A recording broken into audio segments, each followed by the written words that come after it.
Boycott, divestment, sanctions. The pro-Palestinian organization's aim is clear. BDS encourages the boycott of Israel in protest against its occupation of Palestine. It's modelled on the global campaign to boycott South Africa's apartheid government in the 1980s.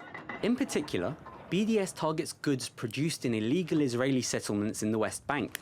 Some companies have pulled their operations out of West Bank settlements, and the EU has specified that some settlement produce will have to be labelled.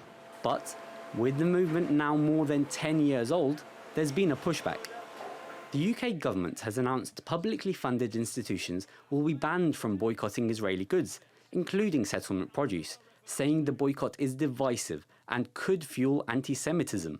That move was welcomed by Israel's Prime Minister. I want to commend the British government for refusing to discriminate against Israel and Israelis, and I commend you for standing up to the one and only true democracy in the Middle East.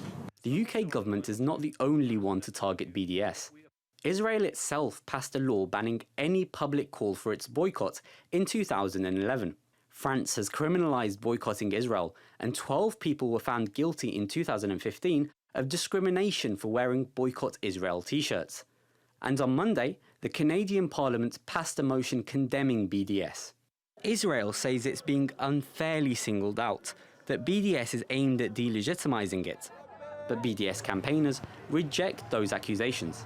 And what's really disappointing is that Western governments are now not only shielding Israel from criticism, but also taking steps to prevent their own citizens from criticising Israel and seeking to hold Israel to account.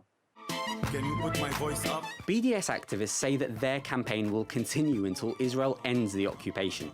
Until then, it appears they'll have to find ways to combat the increasing pressure they're coming under. Abubakr Alshamahi, TRT World.